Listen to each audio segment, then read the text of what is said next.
Ça ne vous a pas échappé, nous voici en janvier avec le retour du Dry January ou janvier sec. Un défi consistant à ne pas boire une goutte d'alcool durant tout le mois de janvier. Une initiative qui permet la mise en repos de son corps, notamment après les excès des fêtes. Ce sont les Finlandais qui ont lancé cette initiative en 2004. Une association britannique de lutte contre l'alcoolisme l'avait popularisée à partir de 2013. Désormais, 14 pays y participent, dont la France, et l'outre-mer fait figure de bon élève. Nakia Dani. Ce n'est pas du champagne, mais un pétillant sans alcool. Il fait partie d'une large gamme de spiritueux, y compris du vin et même du rhum, sans aucune goutte d'alcool. Il y a 0,0% d'alcool. Voilà, il y a une désalcoolisation totale au travers d'un processus de désalcoolisation qui s'appelle le spinning con column et qui a l'avantage de préserver les arômes puisque dans le processus de désalcoolisation, il ne chauffe pas le vin qui sert à la base à l'élaboration de ce produit. Christophe Salé est négociateur et distributeur spécialisé avec comme clients des professionnels, des cavistes, des épiceries fines, un réseau de cafés, hôtels, restaurants et la grande distribution. Le marché a pris de l'ampleur depuis le lancement de son activité en 2015, boosté en partie par l'impact du mois de janvier sans alcool. On pensait initialement peut-être à la population de confession musulmane, mais ce n'est pas forcément le gros des clients ou des consommateurs dans ce domaine, puisqu'il y a les femmes enceintes, les femmes qui allaitent, les gramounes, les personnes qui sont sous traitement médicamenteux et tout simplement les gens qui veulent maîtriser leur consommation d'alcool. Une alternative qui a trouvé sa place dans les rayons de cette cave. Ici, en janvier, on enregistre en moyenne une hausse de 20% des ventes des produits sans alcool. La gérante Danielle Renard, œnologue de formation, est convaincue par le concept. On fait vraiment tout un effort pour faire des produits qui sont beaucoup moins sucrés, mais qui restent toujours sans alcool, et au niveau de la dégustation, qui sont bien plus qualitatifs. On pourrait à l'aveugle, peut-être, si on fait une dégustation en cachant les étiquettes, peut-être que certaines personnes pourraient se méprendre et penser que ce sont des vins alcoolisés et non sans alcool. Au-delà des enjeux de santé publique, du mois de janvier sans alcool, les boissons sans alcool deviennent tendance, notamment dans certains bars, grâce aux mocktails, des cocktails sans alcool.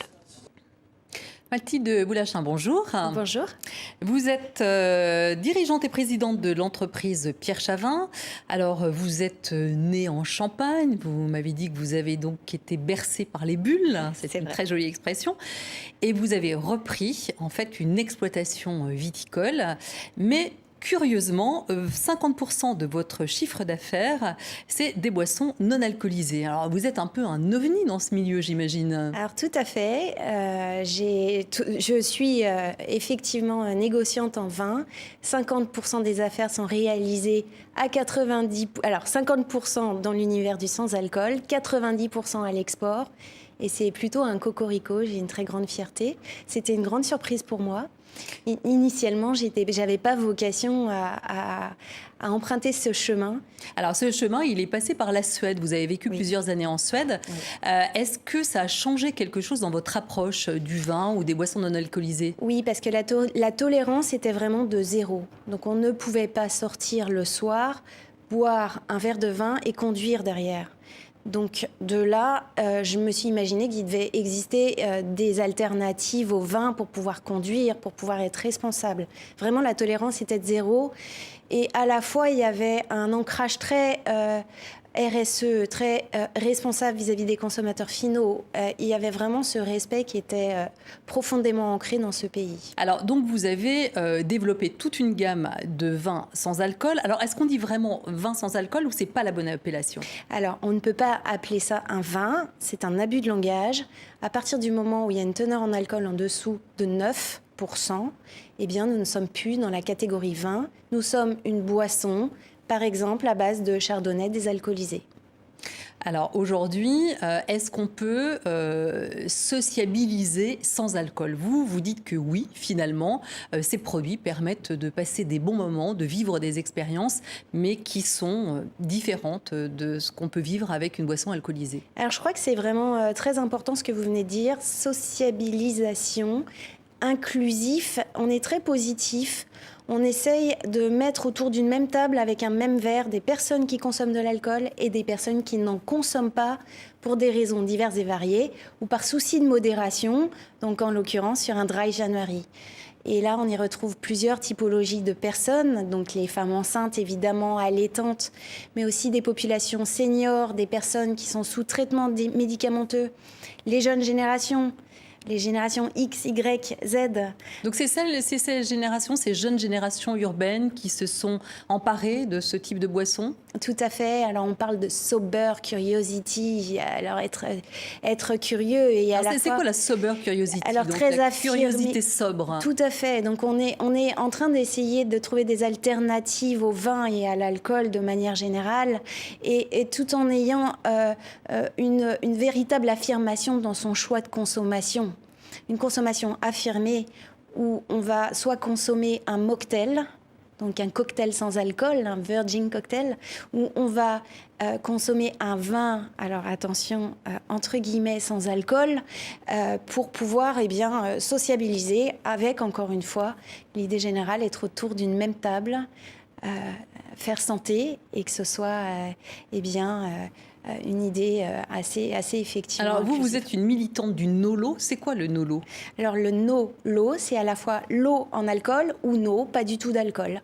Et le pas du tout d'alcool, c'est ce qui a le vent en poupe, c'est une vraie tendance. Alors, est-ce que c'est une tendance en France ou est-ce que c'est une tendance mondiale aujourd'hui de consommer ces boissons sans alcool? D'une manière générale, partout où on consomme du vin, on a besoin d'une alternative au vin. Mais est-ce que les restaurants, aujourd'hui, ont l'obligation de proposer cette alternative entre le soda et le vin? Alors, ils n'ont pas d'obligation, évidemment. Mais en tout cas, s'ils veulent être responsables et proposer une alternative qui soit respectueuse et à la fois sophistiquée, avec potentiellement des jolis accords mets et vins, oui, c'est une solution. Sur une carte des vins, entre les vins et les sodas sursaturés en saccharose, eh bien, il y a peut-être quelque chose à faire.